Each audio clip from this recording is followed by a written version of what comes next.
नमस्कारम। आज का प्रश्न है कि आपने कहा कि साधु संगति से बदलाव नहीं होता और अंगुली माल भगवान बुद्ध के संपर्क में आया और उसका रूपांतरण हो गया, फिर ये कैसे संभव हुआ? समझें।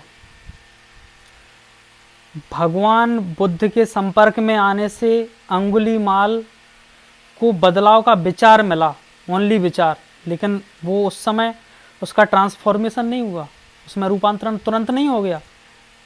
और वो भी तब हुआ अगर आजकल के इन बाबाजियों की तरह भगवान बुद्ध ने भी उससे कहा होता कि तू गंदगी से भरा है, तू अत्याचारी है, पापी है, हत्यारा है, तो वो कभी ना बदलता।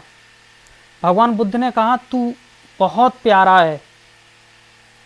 और इस तरह की बात जब उसने सुनी, जिंदगी भर लोग उससे हत्यारा, दुष्ट, पापी समझते रहे और प्रेमपूर्ण शब्द सुने, तो उसको एक विचार मिला कि मैं भी ऐसा हो सकता हूँ। उस विचार के बाद उसने, भगवान ने उसको जो विद्या सिखाई उसका अभ्यास किया, उससे उसका रूपांतरण हुआ, ना कि भगवान बुद्ध के खाली संपर्क में आने से हुआ।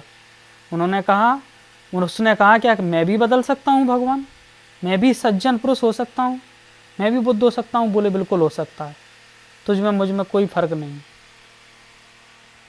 तो उस अभ्यास के करने से उसमें रूपांतरण हुआ। और वही अंगुली माल एक दिन भिक्षा मांगने जाता है और जहाँ जाता है वहाँ पर उसने बहुत हत्याएं की थी, किसी का भाई मारा, किसी का वो, तो सारे लोग उस पर टूट पड़ते हैं, उसमें लाठी मारते हैं, उसको लूलुहान कर देते हैं। और लूलुहान अंगुलीमाल रो रहा है, आंसुओं की धार लगी है और नीचे गिर पड़ता है। और सिर्फ मन में स्वीकार का भाव, अपराध बोध का भाव कि हाँ मुझसे अपराध हुए हैं, और क्षमा का भाव, स्वीकार का भाव। एक तो स्वीकार कर लिया उसने सभी के सामने कि हाँ मुझसे अपराध हुआ है, और दूसरा क्षमा का भाव कि मुझे अब क्षमा कर दो। जब ये भाव आता है उसके मन में और भगवान बुद्ध को पता लगता है कि अंगुलीमाल को लोग मार रहे हैं, तो भगवान बुद्ध भागते हुए आते हैं और लोगों के सामने जो लठियाँ हैं उसमें पड़ रही थी, भगवान अपनी पीठ आगे कर देते हैं। तो जब हम अपनी गलती को स्वीकार करते हैं, अपराध को स्वीकार करते हैं और सार्वजनिक स्वीकार करते हैं, भगवान बुद्ध के सामने तो उसने स्वीकार कर ही लिया था, लेकिन सभी के सामने वो स्वीकार करता है और क्षमा का भाव उसमें जिसमें आता है, तो परमात्मा उसको बचाने के लिए, संसार की मार से बचाने के लिए अपनी पीठ आगे कर देता है। लेकिन कब? जब स्वीकार का भाव आता है।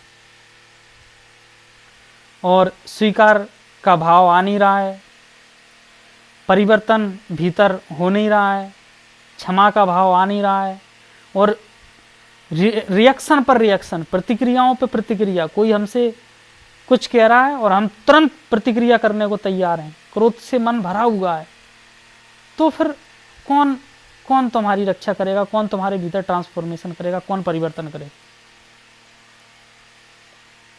तो साधु नहीं सिखा सकते जीवन में जो शत्रु सिखा सकते हैं। यदि हम सजग हैं और सीखने को तैयार हैं, तो बाहर की हर परिस्थिति, हर घटने वाली घटना हमें भीतर झांकने को मजबूर कर देगी, हमें भीतर से परिवर्तन होने पे मजबूर कर देगी।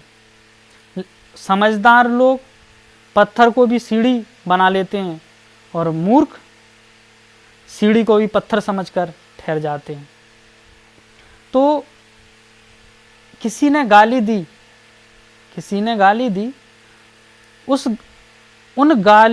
उस गाली देने वाला भी तुम्हारे लिए माली बन सकता है। तुम्हारा जो भीतर का बगीचा है, उस बगीचे को चमकाने वाला, उस बगीचे को सुंदर बनाने वाला, वो गाली देना भी माली हो सकता है, यदि उसके गाली देने पर हमें भीतर झांकना आ गया। उसने जैसे गाली दी, जब उसने क्रोध किया, तुरंत हमको भीतर झांक करके देखना है कि कहाँ हमारे भीतर क्रोध की तरंगें, कहाँ हमारे भीतर प्रतिक्रिया होने लगी, कहाँ पर ये दुखद तरंगें उत्पन्न हो गई जिससे हम उसको जवाब देने को बेचैन हैं, उनका पॉइंट क्या है। और उस पॉइंट पर जब हम पहुँचेंगे तो बहुत बड़ा ट्रांसफॉर्मेशन, बहुत बड़ा परिवर्तन स्वभाव में आने लगेगा।